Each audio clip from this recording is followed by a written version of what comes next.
A cargo-class ship completes the complicated security protocols before it's allowed to dock on the unregistered station. Out the right window, the pilot can still see the large sphere of the planet the station orbits, your next destination. So few people get the clearance to know that the planet or the station even exist, let alone travel between them. But you're one of those few.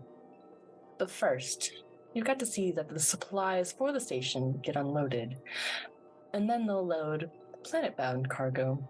So while you oversee this unloading process, Dixon, why don't you describe yourself? So, Dixon Myers is a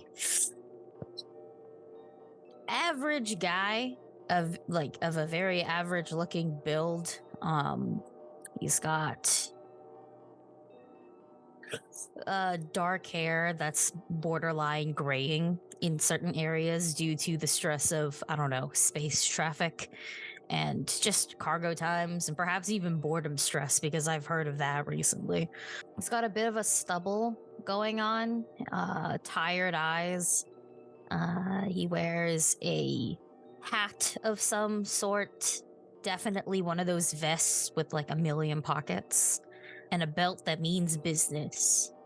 It takes some time, but eventually your cargo hold is emptied out, and you see a team of people wheel in a large sealed container about half the size of your hold. They never send more than one down to the planet at a time.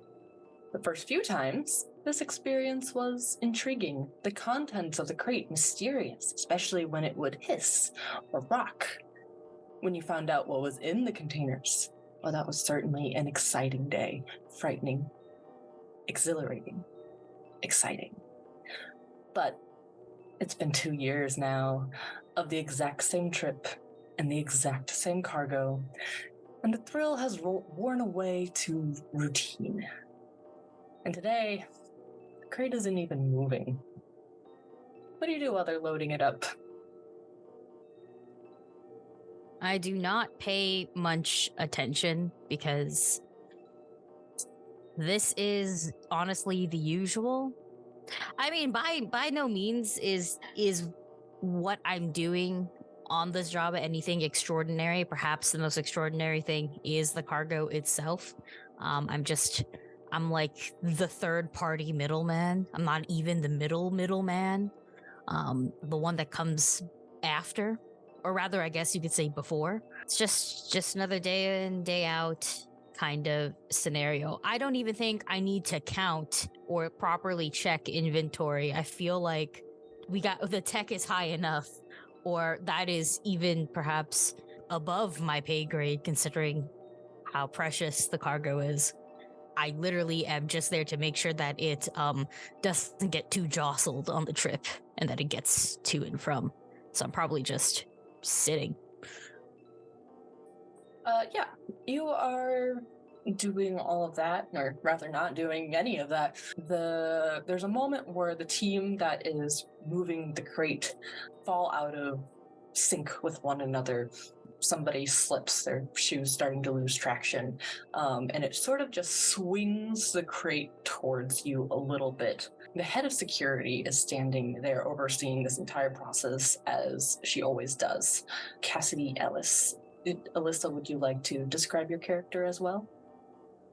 Yeah, so Cassidy Ellis stands sort of watchful nearby Dixon, nearby the crate unloading. She's a tall, broad woman, close to 6 feet, wearing standard issue sort of personnel armor, rigid padded vest, ballistic pad, clasped to her hip is a stun baton. She has very standard issue shaved hair. However, non-regulation are the piercings in her face, both eyebrow and nose. She has done this enough that it's not... I think that she's not on the sort of high alert that she was when she started at this position, but is alert enough that when the box starts to tilt, when someone loses their footing, she sort of moves to jump in if necessary. Yeah, so you see it moving towards Dixon. Dixon, what do you do as the crate comes near you? Oh gosh, I think what happens is it's like I can't decide. Like my body wants to do one thing, my brain wants to do another, and then I want to do something completely different from the three. So it just kind of looks like a hesitant dodge / help, where like one arm is kind of flimsily trying to keep it from falling onto me, whereas like my feet move out of the way, and so it's like my lower half of the body is out of the way, my upper half is on the other one. I am standing in a strange diagonal, and then I just kind of go, watch it, that shit falls over to my paycheck, not yours. Any response from Cassidy or from the administrative overseer? Overseer is the wrong word too, but we're gonna go with it. Who is also standing by to like manage the paperwork of this transfer, as she always is. Every transfer comes in, makes notes on the paperwork. Ruby is a woman in her probably mid-30s, sort of slight build, long dark hair that's currently pulled back into a tight bun, impeccable makeup, wearing a nice pair of dress shoes, black slacks, and a black button-up shirt with currently the sleeves are rolled up to her elbows. She was wearing a very nice jacket earlier, but it's a little warm today here, so kind of ditched that, and I've got pad in my hand making notes. I look up at the commotion and just kind of huff a little bit and make a note on the pad and then look back down. If that thing falls, Dixon, we have a bigger problem than just your paycheck. Yeah, but that thing falls and it's my paycheck that goes first, not me. You see one of the other security people who have been like moving the crate kind of like try to elbow you out of the way and straighten up the crate. And as they do, they sort of move around the back corner of it to like pull it straight again and realign it with the ship. And Dixon, you probably wouldn't notice this because you get elbowed just enough that you're turned to talk to Cassidy, who was reprimanding you. Cassidy, though, you can make an observation roll for me.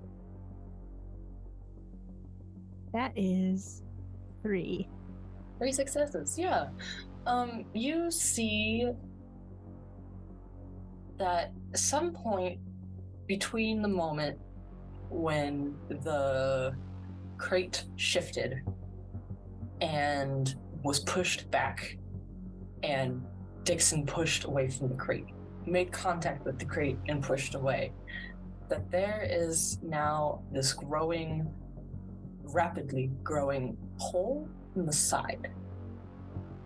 And I think that is about all you get to see before this almost spear-like object punctures through that hole, blasting it further open and pierces through your chest, Dixon. So I need everyone to take stress as the tail starts to yank Dixon back against the crate and is trying to pull him through that very small hole in the crate that's not meant for a human body, but it is getting bigger. What do you do? I spit out blood and go, huh? Ruby sees this, and it's a slight panic. Am I able to do any kind of lockdown from my tablets? Yes, you can enact a lockdown. You would also have on hand, either you or Cassidy, one of you would have on hand a little signal box that's supposed to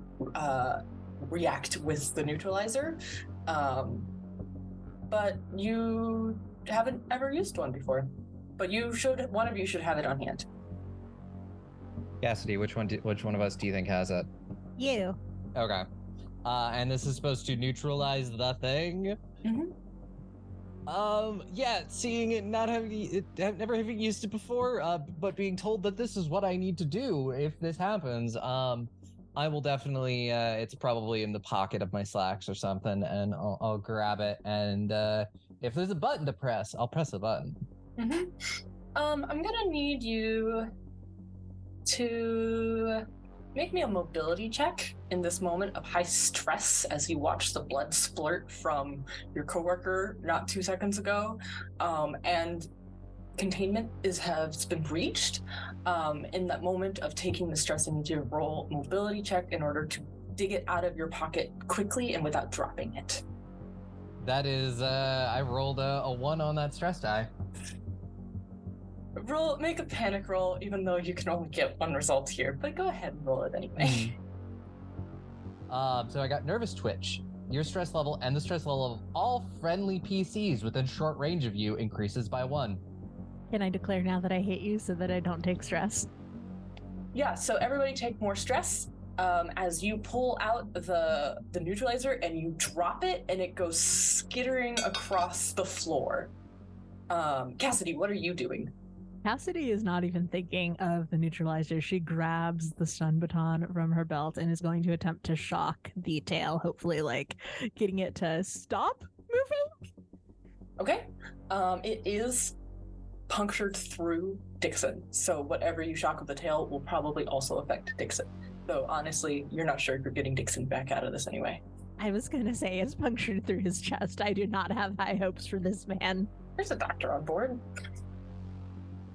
She's busy, but she's on board. Yeah, go ahead and make a close combat roll for me. Okay, so that's 0 successes. 0 successes.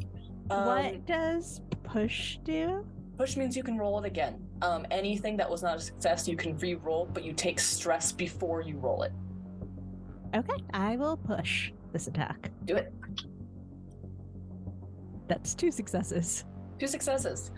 Yeah, you bring down the baton against the tail, and it shocks through both of them.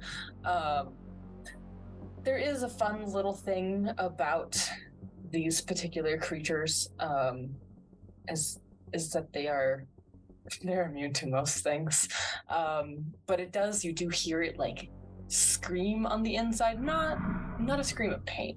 This is just a scream of annoyance.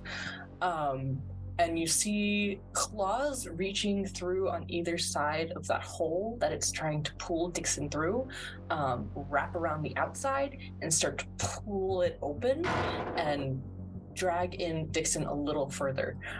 Dixon, what are you doing? Other than dying, but like... Well, firstly, I'm able to come back enough to look at Cassidy and go, fuck you. Oh, and I think what I'd like to do is I'd like to pull out my gun. Okay. and attempt to shoot at it like I'm trying to still escape, thinking that I can totally survive this flesh wound. Yeah. I'm gonna need you to make a ranged combat roll at a -2 because you're aiming for something behind you that you're blocking most of the way to get to it, and also you've been stabbed. I should make it -3, frankly, I should, but I'm being a little kind because we just started. Okay, 1 success, not on the stress die. Okay, you at least get to shoot the what is pulling you into the crate, and you manage to shoot it and not yourself, but you feel in this moment very confident that you knocked it off. Yeah, so you managed to impact it, and we're going to jump back to Ruby. I'm going to run after the neutralizer. Okay. Because if I have to put a thing on lockdown, that's paperwork. You already have paperwork. You have a corpse. Yeah, soon to be corpse. I'm gonna have paperwork, but then it's gonna be more paperwork if I have to put it on lockdown. Yeah. And the fewer corpses, the less paperwork. And hopefully not Exactly. you. You would like to not join the corpses. Yes, I would not like to join the corpses, so I'm gonna run after the neutralizer and attempt to grab it. Sure. Give me another mobility check as you do. That is 2 successes. 2 successes, yeah. You run, you skitter across the floor, you scoop down, you pick it up, you press the button. Across the way, Dixon, you feel acid burning through your uniform, burning through your skin. Metal is cutting against your flesh as you're being pulled through the opening. You are feeling the harpoon essentially in your gut, like just tightening around you. The shot that you did sprayed you with acid, which is burning you from the back. And the opening is like, it's way too small. So you're kind of being like crunched through it. There is a screech from within. Cassidy, take us away. What's the last thing you do here? I think the last thing we see is Cassidy picking up. Cassidy lifts up that stun baton and attempts to basically jab it between the claws and the crate in a last-ditch effort to get it to not be ripping this crate apart. Mm-hmm. Give me one last close combat roll. 2 successes, 1... Oh, no, 3 successes. 3 successes. Mm-hmm. Yeah, so you drag it in there, you push it through, and between the like sparks of electricity and the actual force of the thing and the neutralizer maybe starting to take effect, there is a moment where the flurry inside the crate intensifies, and then all at once it goes still, and Dixon's body falls to the ground. And in that silence, we will leave you all.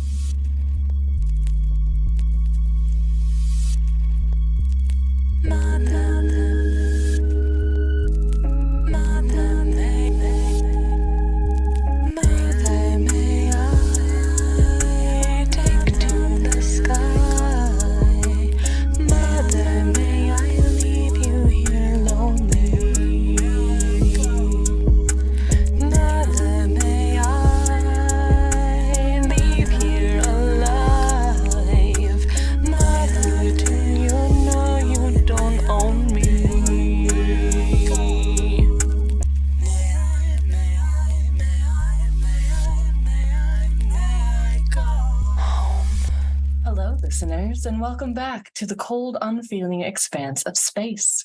Goblins and gays have returned to the world of Alien using Free League Press's incredible Alien RPG with this, the second season of Mother May I. My name is Farris, I use she, her pronouns, and I am honored to be back as your game mother. This is episode 1. Paycheck goes first. Now then, we have a new crew to meet, so please say hello to the stalwart crew of the USS Hera.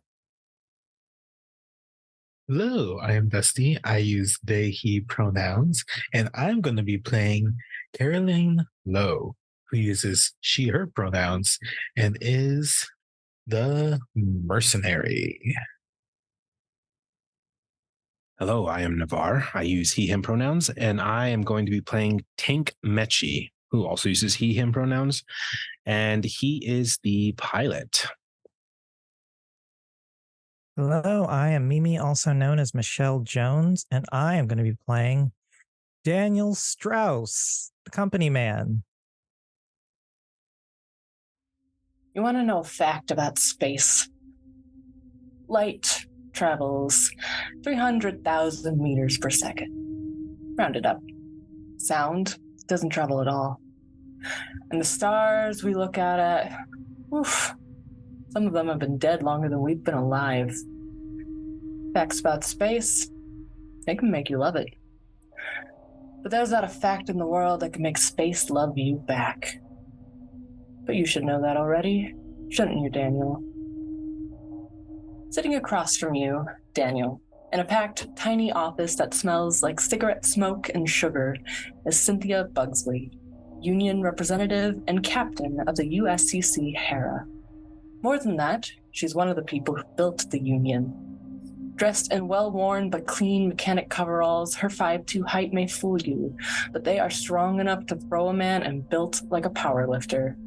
Squeezed in behind your tiny chair and the door is Caroline Lowe, your bodyguard, though at the moment, her presence isn't maybe as comforting as you want it to be. Bugsley snaps a hockey stick between their teeth, then continues. Now, if I had it my way, you wouldn't be here, not sitting across from me, not getting on my ship, and certainly not coming along. But the company insists, so what can I do? I'd like to just chuck you out the airlock and call it a systems malfunction. She glances at Caroline. But lucky for you, I'm nicer than the company. I'm going to choose to ignore that last comment. No. Shush. You got 3 rules to follow here. 1, you do what I say, when I say, and we'll do just fine. Same goes for anyone I deputize in my place should the situation arise. 2, keep your evangelizing between your ears. I don't want to hear about how great the company is, and I don't want to see you telling anyone else about it either. We already know all we need to know. 3, if anything happens to me or my crew after this, accidents, disappearances, firing, I want you to think long and hard about how many friends you think you really have and how many friends you think I have. And just do a little math in your head before sending any reports off. Same goes for you, Lo. I had to kick a valuable crew member off this mission to clear space for you two, so I expect weight to be pulled and rules to be followed. Space ain't gonna love you, and neither am I. We clear here? Yes, Mrs. Bugsley, we are clear. Then piss off and send the rest of them in. What a bucket full of joy. Out. Dan just gets up and heads to the door and just on the way out. You know, the reason I'm here is to ensure there are no accidents. Out. I see the look. Out. Dan, you step out of the cramped office that was probably originally a storage closet into a busy, noisy ship hangar. The scent of metal and grease and coffee fills the air in a tangy, weird blend. To one side, sparks fly off a ship as someone dangles off the side, welding a part into place. Another person shouts at them 3 or 4 times before they hear and the cutting torch cuts off as they redirect their attention below. And just under their perch, in a lovingly stenciled script, you can read the words USS Hera. Immediately outside the office waits a group of 3 spacers standing around, chatting in low voices. They all give you a very hard stare as you pass by. Daniel and Caroline, would you kindly describe yourselves? Yeah, Daniel is about 5'9", 5'10", average height guy. So pale. You're not sure he has seen the sun in years. He's wearing this very nice tailored suit. He's got a gold watch. It was a gift from the company, leather briefcase. His hair is like short brown, gelled back in like this very slick, very clean cut look. And he stands tall, a little bit stiff, like he, as a teenager, probably was like forced to pay a lot of attention to his posture, and it's just stuck with him for the rest of his life.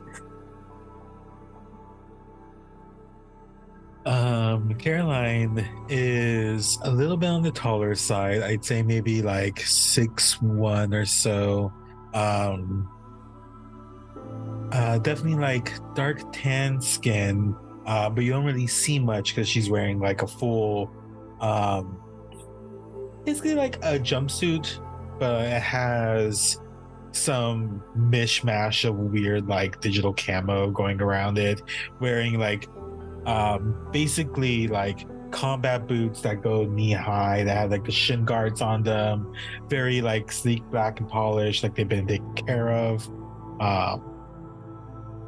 And she has long blonde hair in like one of those long ponytails, but like it still goes like down to the shoulder. Looks like she has like a 12-step makeup routine, face care routine, because she does. And that is also contrasted with the heavy assault rifle that she's carrying on her shoulder. What do two of you do as you leave the office of Bugsley? So I think I'm just trying to stay as out of the way as possible. And when there's no one like if in direct earshot, I say to Carolina, you know, I'm used to people not being excited to see HR, but this is something else. Really? You didn't think a bunch of spacers would be, you know, very upsetty to see HR? I mean, I feel like there's a lot of misconceptions about what it is that HR does. And I feel really, I think if they would just hear me out, we could avoid a lot of hostility. Oh, I can't wait for someone to hear you out. Oh, thank you. Do they have like a lounge or something? Mm-hmm. Yeah, there's because this is like a planet side hangar, like a not quite a public hangar, but not quite a private hangar either. So there's like a communal cafeteria. There's a little lounge area with like a single pinball machine that doesn't always release the ball at all when you do the little slot thing.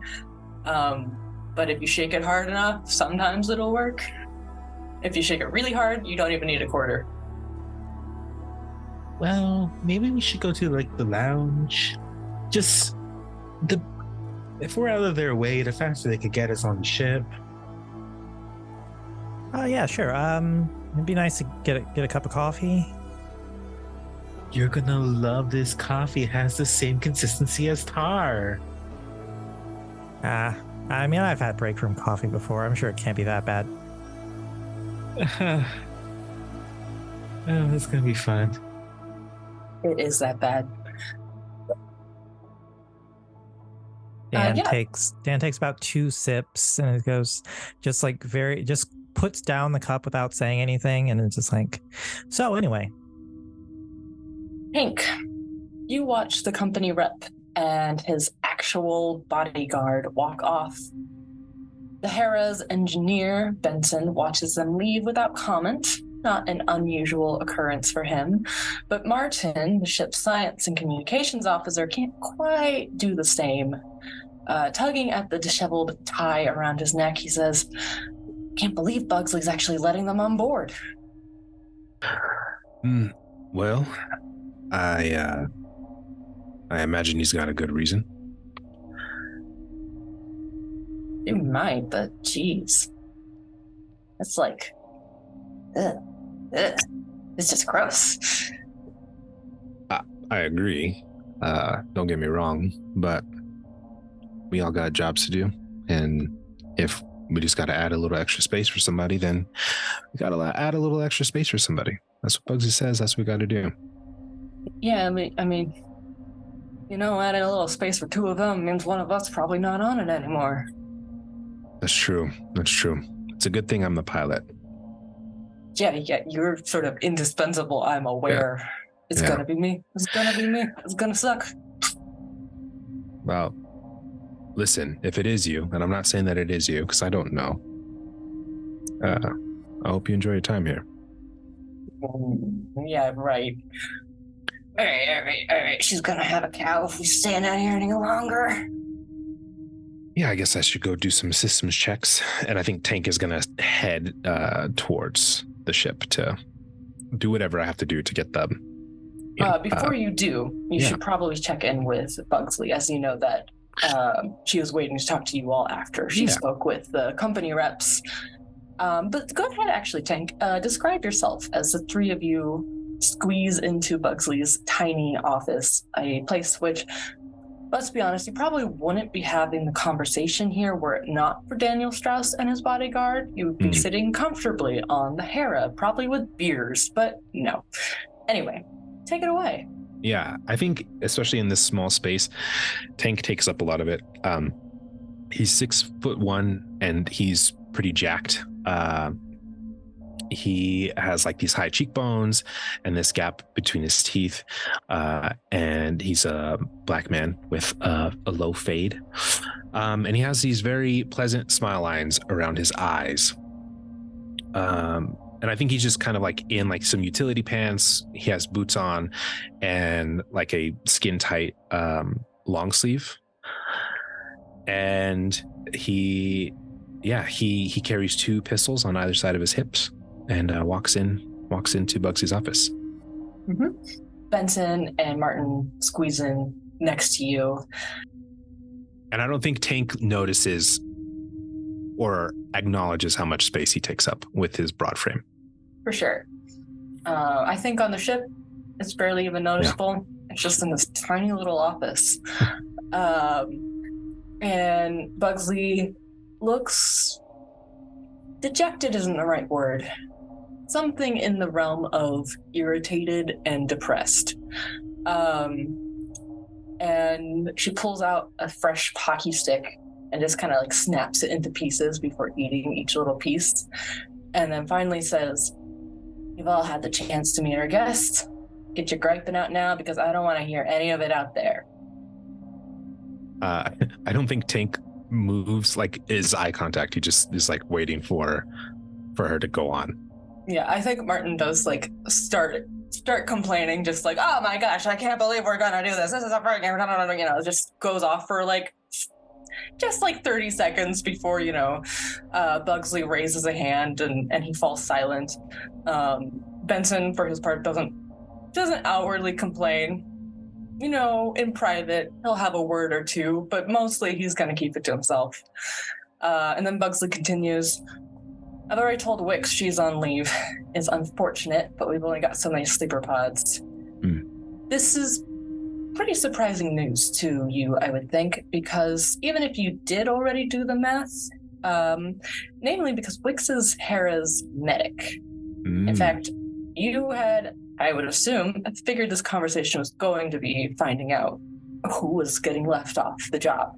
Yeah. Wix is the last person you were expecting." Forgive me, Bugsley, but are you suggesting that you're not concerned about any medical needs with the crew?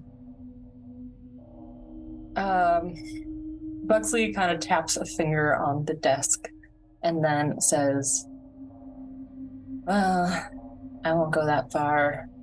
It's more of a matter of what else I think we'll need more. So if it comes down to it, I can step in. I'm not just good for running things around here. Now, our company representatives aren't the only complication with this one. Officially, it's a salvage job way out on the frontier. Unofficially, I don't know exactly what kind of salvage we're going to find. I wanted to do this off the books, but company wouldn't give me enough leave to do it on my own time, so I'm doing it on theirs. This doesn't leave this room. Understood?" And she gives all of you like a really hard look. Yeah, Tank nods. And the other two nod as well. Martin almost like starts to speak and then realizes no one else is speaking and like draws it back in. Bugsley continues. "I got a message a couple weeks back, and I'll be upfront. I don't know how legitimate it is, but coupled with some other messages I've gotten in the last few years, I'm willing to find out firsthand. Any of you ever heard of the Amechanos?" Yeah, that has Captain Lee, correct? Yeah. Old Wayland Yutani freighter a few decades back. Vic Lee was an old friend of mine. Well, it vanished about the same time Vic and I started investigating the death of my old man on company time. Never did find it until around 2 years ago when a handful of messages came in. messages from Vic. Of course, Vic was long dead by the time they sent, but still something I've been holding on to until the time was right to use against the company. Anyway, you might have heard of the signal satellite phenomenon.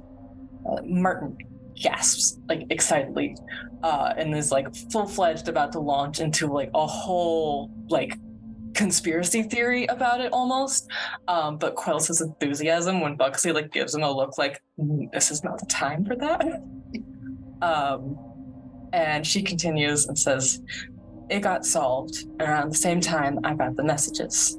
Some research vessel, RSS Medea, figured out the cause was none other than the Amechanos. So I looked up some of the crew, and according to them, the Amechanos fell to mechanical malfunctions. Let's just say Vic did not agree. Which brings us to a few weeks ago. I get this. And they rotate their computer around to face you all. And on the green-tinted monitor, you see a message that reads, if your intent remains the same, the secrets of the Amechanos and the downfall of the company can both be found here. Sincerely, the Hollow One. Then there's some coordinates, and Bugsley turns the computer back around and waits. Is there any information about who that Hollow One is? Nothing I can find.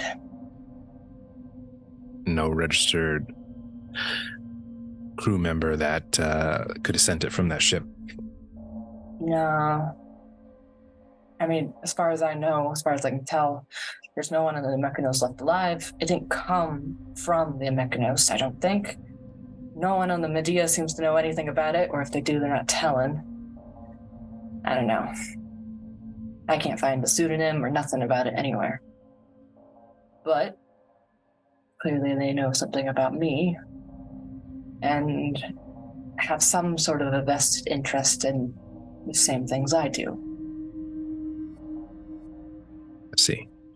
Well, Chief, I have a lot of respect for Captain Lee from everything that I've ever heard about him, especially when it comes to the Union. So, I can't say I'm going to help you solve this mystery, but I can get you there. You can count on me. Good. Vic was my friend. More than that, I know the company sent Vic out on that job today. But if any of you want to back out on this, no hard feelings. But if you are as sick and tired as I am of the way this company treats people, of the accidents and disappearances and the God knows what else, well, then you know when we leave. And she leans back and then dismisses you all with a tired nod. They've been in this fight for a long, long time. Maybe for the first time. You see it starting to wear on her. But I think Benson opens the door and leads the way out of the office. Yeah, Tink follows and is going to turn to Martin and clap him on the back and say, I guess I was wrong. You are coming. I totally gotta come! This is bad, though. In other news, the lack of a medic. I can't say that fills me with a lot of confidence, all things considered. But I mean, I gotta come, so how dangerous can it be? It's like a salvage job. Yeah. I hope it isn't dangerous, for your sake and for everybody else on the crew. But what about you? Well, of course, but it just seems odd to send that kind of worry about myself in this situation. So that said, I think we ought to get ready. It seems like you're going to be stuck with the company people for a while, so just bear that in mind. Save those complaints as we have a long travel to go. Which, above table, how much? Because if I remember correctly, there was this whole 20-year sleep that the other crew did. How long is it going to take for us to get out there? Do we know? Long enough that you will be in the stasis, I don't remember what Alien Universe calls it, but cryo sleep. But like it won't be a long shift asleep. It's out in the frontier. You're probably somewhere in the outer rim, so give or take a couple months, maybe. Okay. Which will pass blink of an eye for all of you, but yeah. I think Benson gives a contemplative nod and then says, "Yeah, I'm still in." We certainly can't go without a medic and without an engineer. I think we've already made some tough choices in this lineup, so I'm glad you'll be here as well, Benson. Someone's got to make up for the company people. This is so true. Martin kind of waffles for a little bit, but he's already super interested, held back a little bit by the lack of a medic, but is Bugsley wouldn't send us if she didn't know what she was doing, so she knows first aid, at least minimum, probably. I've never seen it, but probably. Yeah, I'm gonna go. What is it? I gotta know. Only one way to find out. And 3 rotations later, the Hera takes flight, and every single one of you are on board. You spend most of the trip in stasis before the onboard mother system wakes you about an hour before you're expected to arrive. Bugsley, it seems, is already up, their pod empty. What do the rest of you do to get ready for whatever it is you're going to find when you arrive? I think when Caroline gets up, the first thing that she does is grab she has a duffel bag, and goes to the first restroom or whatever with the sink and the mirror and stuff, puts the duffel bag on the counter, takes out a gun, some extra clothes, and goes through it, and then takes out this big roll-up bag that just has all of her skincare routine, because she's been asleep for a couple months, and it's not she needs to re-up. So she does the whole routine, which takes about half an hour before she says hi to anyone. If anyone goes past, she doesn't say anything. Yeah, Daniel is packed like it is he's on a vacation. He's got a rolling suitcase and a suit bag. And once he's out of his sleep pod, he's where am I rooming? Is it a bunk situation, or how are we doing it? When Dan asked that question, Tank, coming out of stasis, is going to go and just say, I'll show you where it is. So Tank sleeps in the front, by the door on the bottom bunk. And when I lead Dan in, is going to point to the very last bunk on the top and say, "This is where you'll sleep." Oh, all right. Love a top bunk. Reminds me of summer camp. Very good. And is going to, I don't think, have we met properly? I don't think we have. So Tank is just going to go, very good. I'm the pilot. My name's Tank Menchie. If you need anything regarding the flight, just let me know. Okay. Daniel Strauss. Friends call me Dan. It's great to meet you. Great to meet you too, Daniel. And is going to walk back to the cockpit. I think at this point, Caroline walks in. It's we're having a slumber party and no one told me. All right, then, where are you sleeping? Oh, I point to the very last far end of the very last bed on the far end of the top bunk. It's I've been assigned back here, so Are we assigned? See, It was open. You can sit. You can choose any of these beds up here in the front. They're all available. I don't think anybody else has made a decision yet. okay. I think Martin and Benson both like very quickly move to their usual bunks and just like throw their stuff down.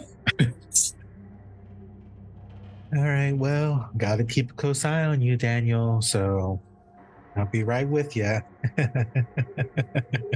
I mean, it's fine on the ship. I think you can take it easy a little. It's not until we get to where we're going that they need to worry. Oh, Daniel, the last time I took it easy, I lost this pinky. I got it back. I am sorry about the pinky incident. I have apologized. I know. I'm gonna change. Dan just goes over to the corner, like takes his suit out of his suit bag, to change out of the hyper sleep pajamas they're in. Yeah. Undies, cloth, basically yeah. just undies. Yeah. Yeah, I think Tank, as he's walking out, will also just get dressed, get his stuff, and head to the front. Mm-hmm. Which I think, like, just as you said, we're about an hour out, so he's just trying to do calculations. You make sure everything's aligned, everything's good with the ship, all that stuff. Mm-hmm. In the cockpit, you find Bugsley is sitting there, just going over some paperwork, and gives you like a nod when you come in. Everyone else up? Yeah, they're all getting there. How are we looking? On course. Don't see much of anything yet. Just planet coming up there, but might be where we're headed. Hard to see it so far, but we'll know when we get closer. Sounds good. We'll just stay on path. Mm-hmm. You're better with the navigation equipment. Do you see this planet anywhere on it? Do I see the planet? On the charts. Oh, I don't know. Do I see the planet on the charts? Do I need to roll something for that? Well, I gotta have you roll for it because I want to. Okay. Why don't you roll me a Comtech roll? Okay, so I just double click on Comtech. Is that how this works? Yeah, if you just click on the word itself, it should roll both your ability and your skill together and give you the result. Okay, 1 success. 1 success is all you need. No, you don't see this planet on the chart anywhere. You see the physical planet out the window in the distance. Like, it's off far enough that you're like, that's probably a planet, but it's kind of distant. But there's nothing on the charts anywhere nearby that has a planet. Certainly nothing within range of where you're physically seeing one. Can I talk to the mother, the ship? Is that we can do that, right? Hey, mother. Why is this planet not on any of these charts? What planet are you talking about? Planet that we're flying to. It's there is no planet listed at that location. I think Tank is going to pause for a second and look over at Bugsley. Is going to does this match the information that you had? The idea of the information that you had, I guess? Well, I guess a secret planet would certainly be interesting. I don't, off the top of my head, can't think of what that has to do with the Amechanos or Weyland-Yutani, but I suppose we'll find out when we're closer. I suppose so. While we're flying that direction, I would like to, without announcing it, I would like to add the planet to the charts. Okay.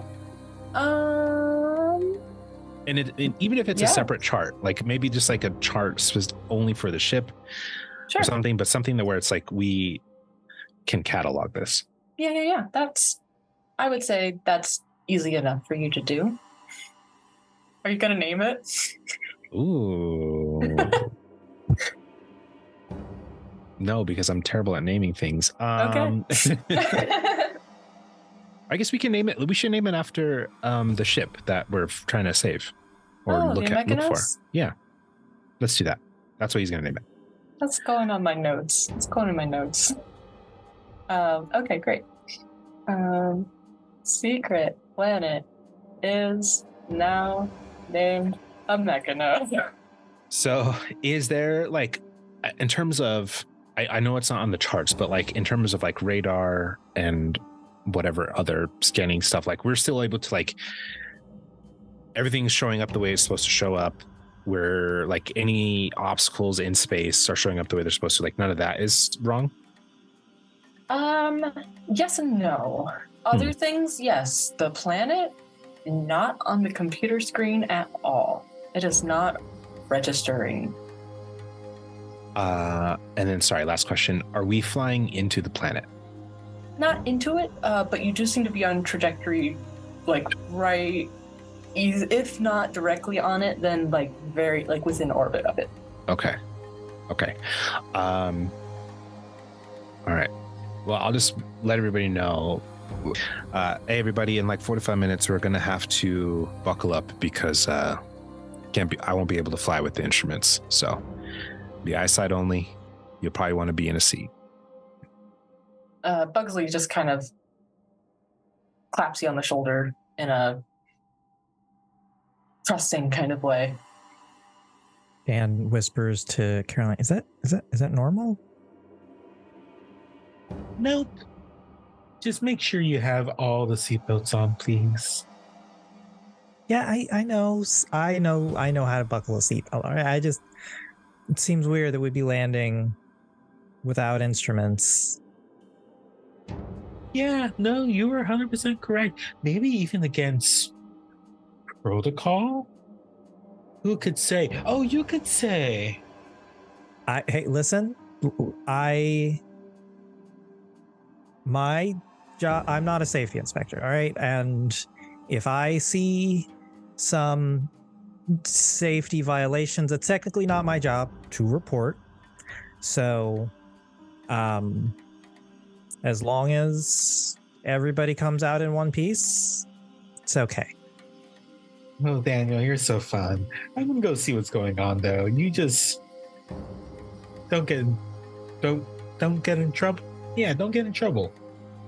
How would I get in trouble? Caroline has walked out the room. I think, yeah, Caroline would like to go to. Does she have access to like the pilot's deck or the cockpit or whatever? The bridge? I think at the moment, since there's people in it, you can like walk in pretty easily, like the door isn't locked. Yeah, I think Caroline will like just basically head straight there. Is like, question. Why are you going sight only for this landing? That's like definitely pretty whack, right? Well, this planet is giving our sensors some trouble. And so, in order for us to be able to land safely, I got to be able to do this on my own with my own eyesight and my own ability to pilot, which I happen to be very good at. So it's not meant to worry you or anybody else on the ship. This is just keeping your safety in mind, because without those systems, I have less time to see what's coming. And so I have to react as they come. What planet exactly are we landing? Like, look, I know like I'm the stranger here, but I'm just like hired gun. I don't know a lot. I think I'd like to know a little bit more now. Well, this planet is called the Amechanos? The Amechanos? Yeah, that's what you named it. Yeah, this planet is called the Amechanos. I think Bugsley gives you like a side eye at that, but does not say anything. All right, and what are we looking for? Because if things are not working, this has shitty written all over it. Yeah, I'm sorry. What is your role here? I am the bodyguard. Yes, I know. I just need you to understand that the things that we do, the three of us that are here in this cockpit before you arrived, this is it. We understand our jobs. We know what we're doing. The company pays for us to do our jobs. And so I think it would be in everybody's best interest if we were able to do them without question. Now, I don't mean to be rude, but as we approach this thing, I do need to concentrate. So please go make sure Daniel is secure in some seat. And no offense to you at all, but we got to make this work the best we can with the tools that we have, including us flying this plane. No, I didn't think everyone would be so gung-ho about this. Fine, I'll go. Don't worry, I won't file an HR complaint. But they're going to leave you alone for now. Tank is going to type in an HR complaint to file away for later.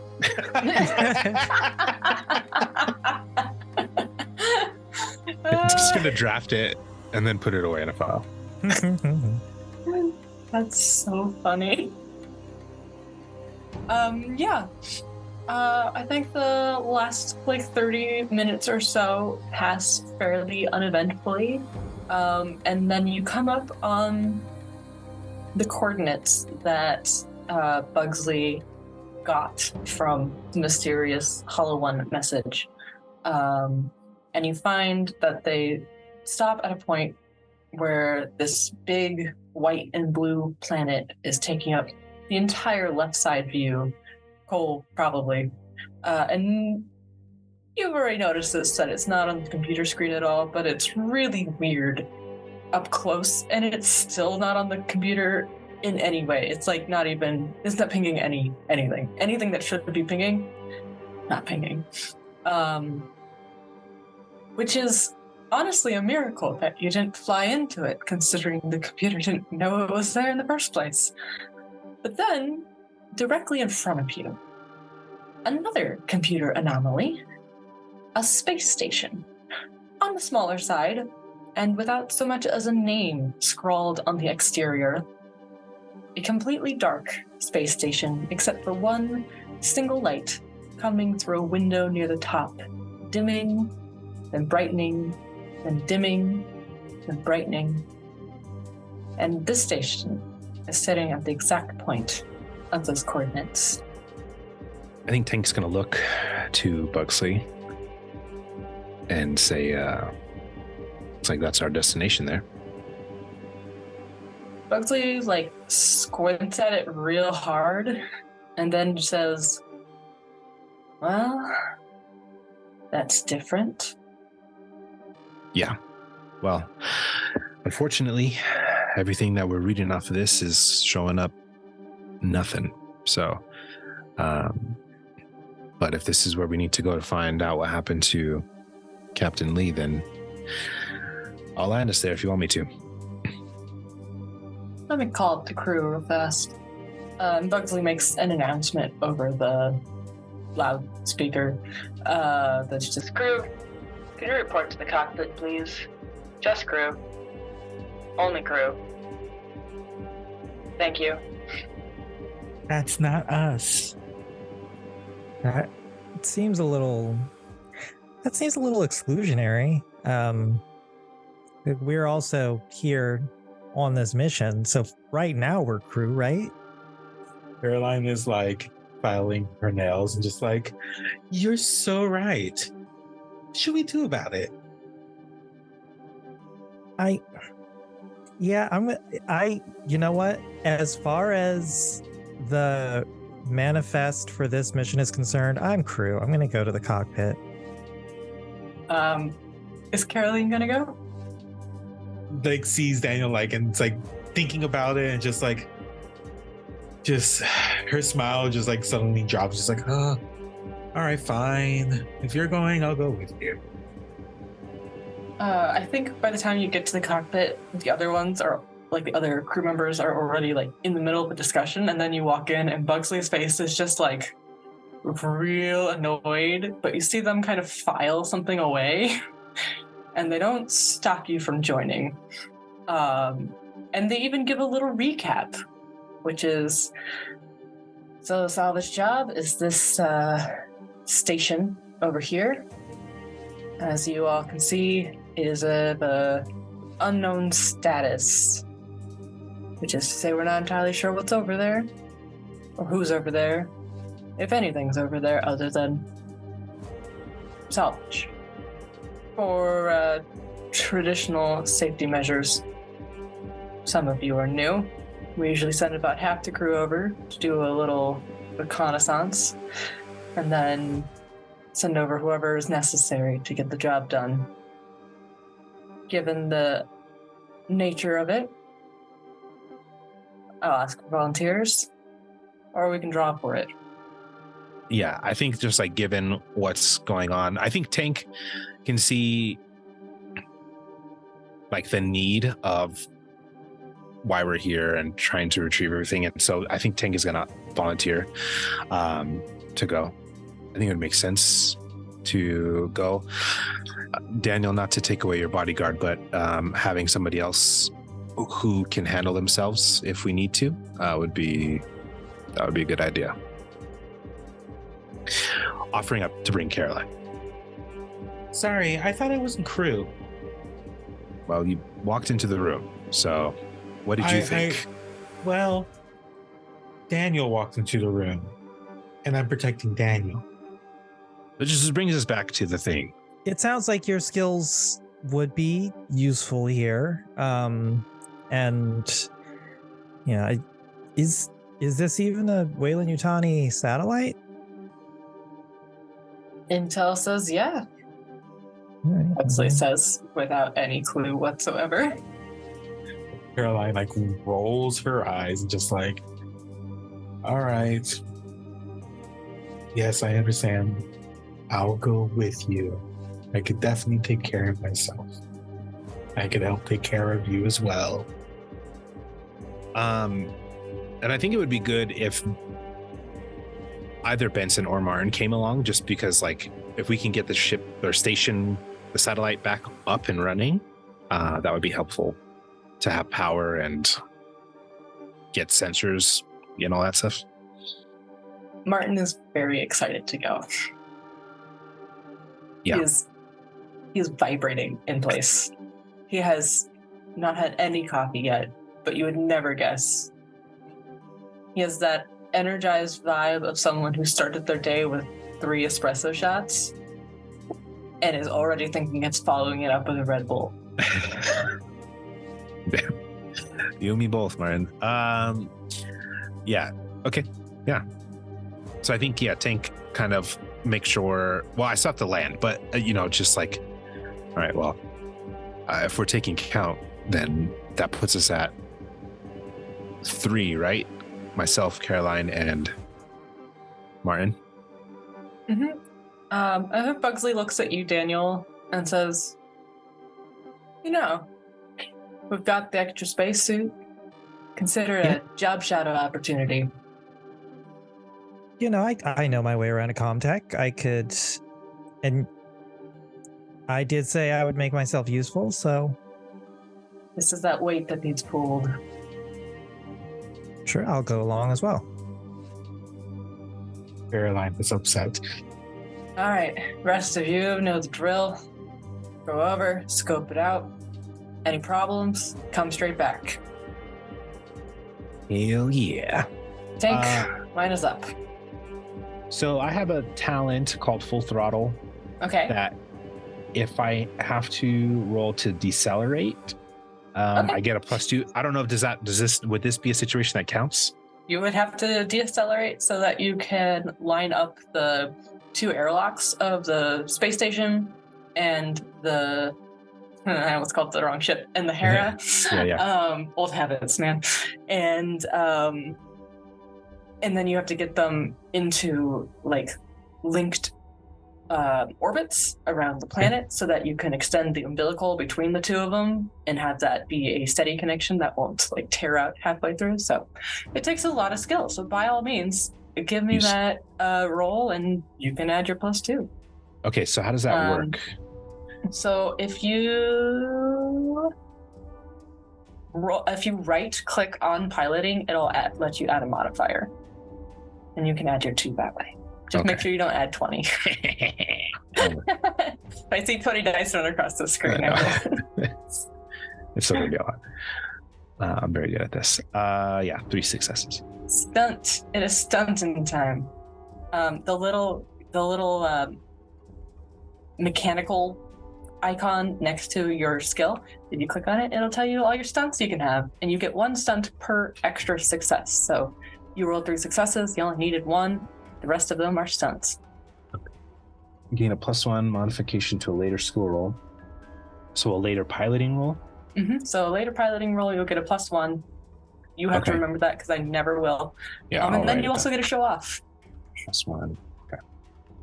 2 piloting. I think especially like having Caroline question whether or not like it would be safe for me to be able to fly the ship in and land. There's very much like we kind of come in and I think like the satellite just gets bigger and bigger and bigger, like faster than people who aren't pilots are comfortable with. And then we decelerate. And as we decelerate, like the little, I'm assuming that the ship follows the same rules as the Expanse, so just bear with me, where it's like we have these little air throttles that like kind of float us in the direction we need to go. And so as the satellite is slowly rotating in space, we're rotating with it and kind of land as both vessels are moving. And and it's smooth. You get like locked on right on with the same trajectory of the station and line up the airlocks perfectly. The umbilical extends out like a dream, hooks across to the other side, and now all that remains is for those who want to go is to suit up and get across. Hell yeah. I think as we're like everybody after we land and everybody's getting ready to leave, I'm gonna pull Caroline aside real quick and let the other 2 walk on by. I just wanted to apologize. You're totally fine. Look, I don't like Waylon Yutani. I think y'all being so gung-ho for them is a little silly, but it's your job. It's good to be proud of your job. Oh, you misunderstand. I'm apologizing for the fact that you have to work with Daniel. They like put their hand over their chest. Thank you. It's so hard. I can tell. But at least he's got you to keep him alive, so. At least. Now I need to make sure they don't go walking into any carnivorous plants. Just don't do your job too good, and then like claps you on the shoulder and walks out. What does that with mean? Like a very soft chuckle. And takes him to go get suited. Yeah. The 4 of you suit up. Daniel and Caroline and Tank and Martin Estrada. And you wait for the airlock to do its thing. You cross through the umbilical. And as you gaze at the dark door on the other side, with the rest of the crew focused on your walk and not really paying attention to anything else, I don't think anyone really notices the shadow that darts past the only light at the top of the station. It's a little early, but I think we'll end this episode here. So thank you for joining us here in the cold of space. Remember, no fact in the universe will make it love you. I have been your game mother, and we have been Goblets and Gays adjacent, with the incredible Michelle Jones and Navarre joining myself and Dusty. You can find us at Goblets and Gays all across the internet, including Twitch. Navarre and Michelle, where can we find you? Mimi, please go first. Okay, most places I want to be found, I am Alesha Kills. That is ALESHAKILLS. Except for on the terrible website that used to be called Twitter. And you can find me at Navarre SNP. That's NAVAAR SNP. On Twitter and Blue Sky. And the SNP stands for Secret Nerd Podcast, which has been sleeping for all of this year, but it's going to wake up something fierce. So pay attention. Secret NRD Social. And be excited. Yeah, that's it for me. Keep an eye on the vents. You never know what's lurking in them. Say goodbye, Hera crew. Bye. Bye. Bye. You don't own me.